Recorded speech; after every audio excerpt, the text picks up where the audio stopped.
Welcome back, everyone. Sheepdog Smokey here, and it's more of the same from Democrats on every talk show that go on. How President Trump is either dividing the nation, or breaking the law, or won't release taxes. It's very, very simple that none of this is true. There is no law requiring the release of anyone's personal taxes, period.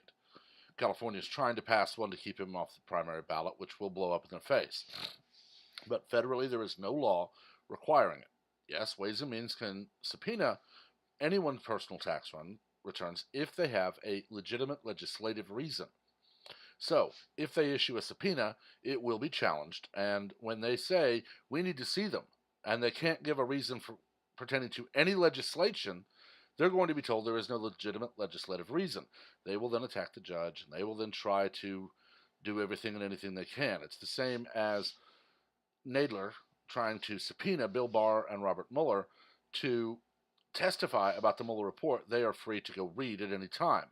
What they're hoping in that case is, of course, to get Barr or Mueller to say something that's part of the 2% of redactions so they can say, ha, you just broke a law. And it's not going to happen. But let's look at a couple of things. One, Schiff says that Donald Trump wakes up every day trying to find a new and inventive way to divide us. They're going to bring up Charlottesville again. And if you follow me on Twitter at SheepdogSmokey, you'll see that I've posted many times that Donald Trump did not call anyone, white nationalist, neo-Nazi, or anyone instigating trouble there, fine people. He said there are fine people on both sides, which can be said truly of any confrontation with numbers that large. In fact, if you actually read the transcript and watch the full video, you'll see that he says it does not. He specifically calls out white nationalists and neo-Nazis, and he says it does not apply to them. But like Ted Lieu with Candace Owens, they cherry-pick their sound bites to make you think something happened when it didn't. We on Twitter and all over the other social medias are calling the idiots out every time they say that and proving them wrong. Just as Candace Owens looked at Ted Lieu and the rest of Congress and said, Mr. Lieu apparently thinks black people are too stupid to watch the whole clip. And when unable to just shrug something off, they insult, just as the chairman of that meeting told Miss Owens to quit insulting Ted Lieu by insinuating he thinks people are too stupid to actually investigate what he's saying. But if we want to look at who's truly dividing the country, we can look at Eric Holder. When we go low, or when they go low, we kick them. Look at Hillary Clinton. We won't be civil until we win. Look at Maxine Waters. Get in their faces. Push back. Let them know they're not welcome anywhere. Look at all of the Democrats refusing point blank to call out Antifa and their brutal terroristic tactics, their thuggery while wearing masks, of assaulting people. You know, like swinging a bicycle lock at someone's head on UC Berkeley's campus. Or the idiot girl at UNC who starts punching a pro-life demonstrator. This is their tactic, though, and it is pure Goebbels, it is pure Alinsky. Accuse the other side of what you're guilty of. You see Schiff, Waters, Pelosi, Feinstein, Schumer, AOC, Tlaib, Omar, all of them know that they are the side that is saying nothing about people who are dividing the nation. They know Maxine Waters has specifically told her supporters to actually criminally harass and possibly assault conservatives. They know it's liberals harassing sitting members of the administration and Congress in public restaurants until they leave. They know all of this. They have to turn it around and make it sound like, well, they wouldn't be breaking the law and assaulting people or harassing them or anything that they're doing if Donald Trump wasn't president. They actually make the argument that, well, as soon as we're back in power, they'll stop. And what they don't realize is, to thinking people the country over, that's literally them saying, we won't tell them to stop until you obey us. Police state tactics right out of 1984, right out of Fahrenheit 451, right out of, even more recently, the Hunger Games. Anyone who bucks the system is brutally shut down. And they don't care that we know this. Pencil neck Schiff here doesn't care that he's actually just bald-faced lying when he says that Donald Trump is dividing the nation. He's not.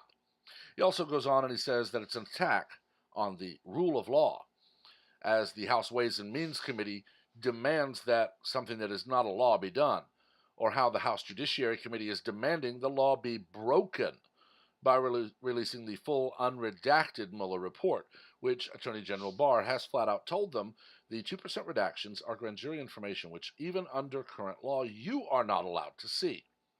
As for the 8% redacted one, that involves other information that is illegal to release to the public. He has cited U.S. law and code to tell them why the redactions are there. They don't care. They want to be able to twist and distort anything they can in order to lie their way back into power.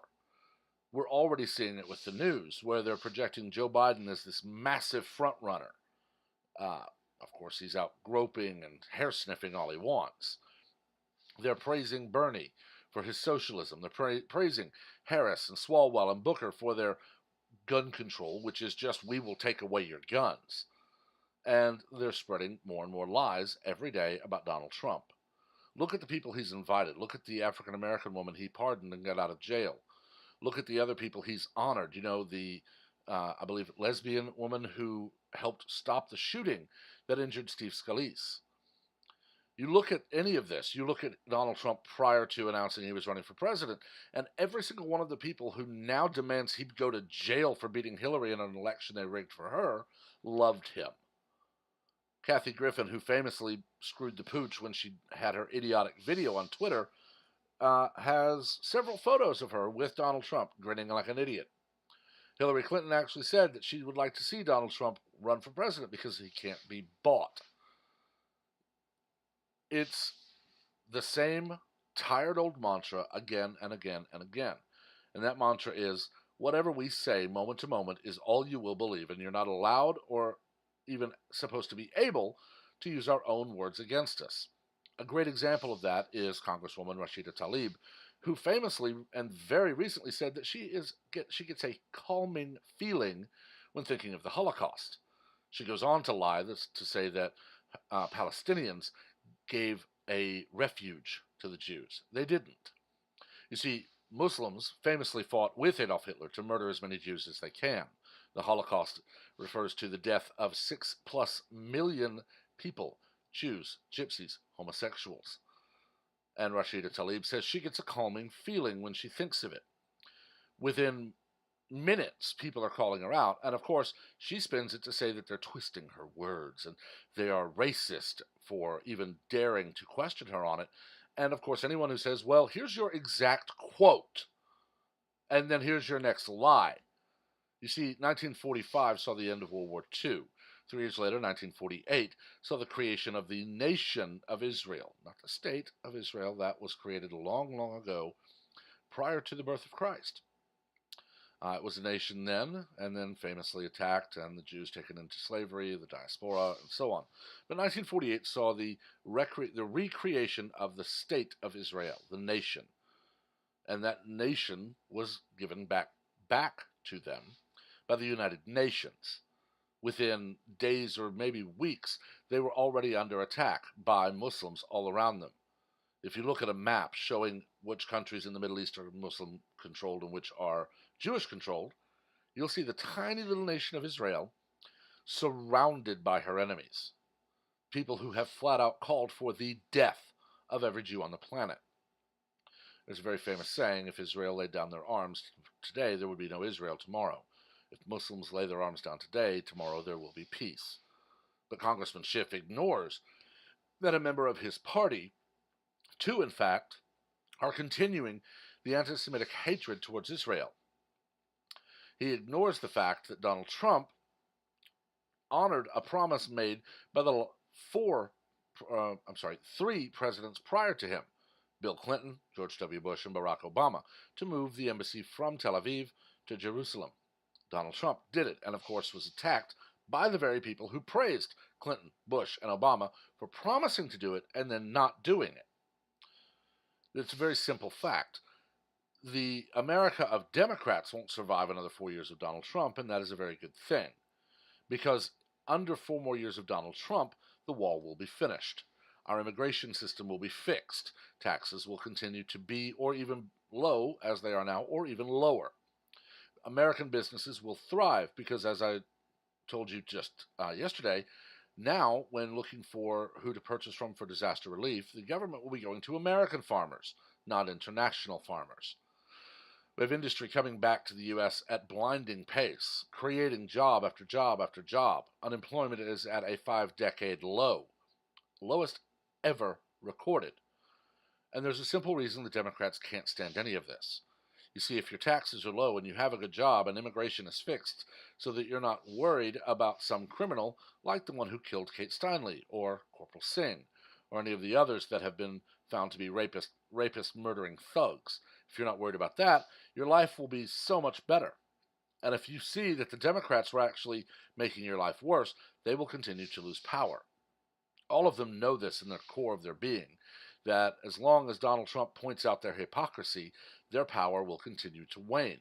So they have nothing but lies and lies and lies. And we're going to hear it probably for the rest of our lives. But there's a very simple fact. And that fact is Adam Schiff in this article, which I will be linking so you'll be able to listen to the drivel that he spews in the video, is lying. You see, Donald Trump is enforcing rule of law. He's stopping the tidal wave of illegal aliens coming into our country. And of course, that hurts Democrats because those people vote in states like California, New York, or in places like Chicago. He's refusing to disarm law-abiding citizens. He is encouraging states to allow their school districts to choose to allow their teachers to choose to undergo many, many hours of training and a psychological evaluation so that they may later choose whether or not to carry a firearm to defend their students. They spread lies and hyperbole that arming teachers, they're just going to shoot a student. I'm honestly surprised we've not had some crying little kid on some Democrat talking point town hall just wailing their eyes out about how they just know their teacher wants to shoot them. Give it time, and Harris, Booker, or Swalwell will have that up. But one need only look at the districts where they already allow teachers to carry to know that they are among the safest in the country.